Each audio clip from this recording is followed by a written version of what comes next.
할렐루야. 사랑하는 대강의 가족 여러분, 오늘 하루도 하나님의 말씀과 동행하는 삶이 되길 소망합니다. 오늘 함께 나눌 하나님의 말씀은 데살로니가전서 3장 4절 말씀입니다. 우리가 너희와 함께 있을 때 장차 받을 환난을 너희에게 미리 말하였는데 과연 그렇게 된 것을 너희가 아느니라. 아멘. 우리가 모든 것을 버리고 주님을 쫓았다고 말하는 이 베드로와 제자들에게 예수님께서 이런 약속의 말씀을 주셨습니다. 내가 진실로 너희에게 이르노니 나와 복음을 위하여 집이나 형제나 자매나 어머니나 아버지나 자식이나 전토를 벌인 자는 현세에 있어 집과 형제와 자매와 어머니와 자식과 전토를 100배나 받되 박해를 겸하여 받고 내세에 영생을 받지 못할 자가 없느니라. 참 좋은 말씀입니다. 복음을 위해 버린 것에 100배를 받는다. 이 말씀도 아멘이요. 내세에 받을 영생의 약속도 역시 아멘입니다. 그런데 이 축복의 말씀에 오개티 같은 구절이 끼어져 있습니다. 바로 핍박을 겸하여 받는다라는 말씀입니다. 축복의 말씀으로 시작해서 축복의 말씀으로 끝내시지 왜 그 한가운데 핍박에 관한 말씀을 던져 놓으셨을까요? 그것은 핍박이 괴로운 것일지라도 축복으로 알아야 한다라는 교훈이요. 성도로서 핍박을 받는 것은 당연하다라는 말씀입니다. 본문에서 바울은 말합니다. 우리가 너희와 함께 있을 때 장차 받을 환난을 너희에게 미리 말하였는데 데살로니가 성도들에게 장래의 핍박이 정해져 있었다는 겁니다.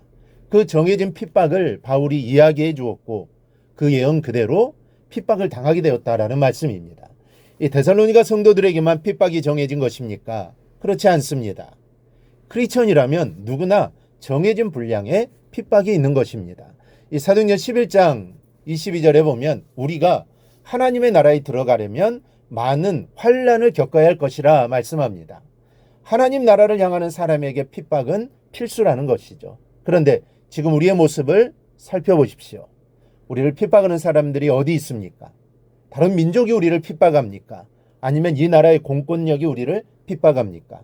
밤을 새워 기도하고 찬송해도 하지 말라고 잡아가는 사람 없고 말씀을 전한다고 총가를 들이미는 사람이 없는 신앙의 자유가 주어진 시대에 우리는 살고 있습니다.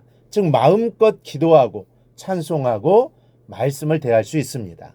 핍박을 받는 것이 믿는 이의 필수인 의무라면 이 신앙의 자유 속에서 살아가는 우리는 어찌해야 하는 것입니까? 일부라도 핍박을 받아야 합니다. 좀 웃음 말처럼 들릴지는 모르지만 매를 자청하는 아이들처럼 우리는 핍박을 자청하는 신앙인이 되어야 한다는 말입니다. 왜 그래야만 하는 것입니까? 첫째는 환난은 소망을 낳기 때문입니다. 성도는 환난을 오히려 자랑하며 용감하게 환난을 당하며 환난을 찬송의 기회로 삼는 사람입니다. 즉 환난 속에 소망이 감추어져 있음을 알고 있었기 때문입니다. 그래서 이 초대교회 성도들은 정말 그들에게 얼마나 많은 환난이 있었습니까? 그 환난은 그냥 누군가가 자기를 미워하고 매를 때리는 것이 아니라 자기의 목숨을 내놓아야 하는 환난입니다. 그런데 그 환난을 이겨냈다는 것이죠. 왜냐하면 그들 안에는 소망이 있었기 때문입니다. 즉 환난을 통해 그 소망이 나타났기 때문이죠. 그래서 소망을 바라보면서 그들은 그 어려운 환난을 견딜 수 있었던 겁니다. 로마서 5장 3절에서 바울 사도는 말씀합니다. 다만 이뿐 아니라 우리가 환난 중에도 즐거워하나니 이는 환난은 인내를, 인내는 연단은 소망을 이루는 줄 알미로다. 그러므로 소망을 가지고 살기를 원하는 사람은 환난을 당해야 한다는 결론이 나옵니다. 그런데 환난에도 여러 가지가 있습니다. 육신의 질고로 인한 환난이 있고 또 경제적인 어려움으로 인한 환난도 있습니다. 예기치 못한 사고를 당해 겪게 되는 환난도 있고 인간관계에서 빚어지는 아픔도 환난이라고 할 수 있습니다. 그러나 성경이 말하는 환난은 복음 때문에 또 신앙 때문에 겪게 되는 환난을 말합니다. 예수 믿는 것 때문에 미움을 받고 또 신앙 때문에 욕을 먹고 매를 맞고 복음을 전한다는 이유로 잡혀가고 끌려가고 결국에는 생명을 들여 순교하는 그런 환난들을 말하는 겁니다. 세상의 일로 인한 환난도 인내로 참아내면 소망의 싹이 돋아납니다. 그러나 그 어떤 소망도 복음을 위한 환난 중에 얻게 되는 소망과는 비교할 수가 없는 것입니다. 그러기에 우리는 복음으로 인한 환난을 자청하는 신앙인이 되어야 합니다. 이것이 마땅한 성도의 도리입니다. 그렇다고 눈에 거스르는 행동으로 손가락질을 당하라는 말은 아닙니다.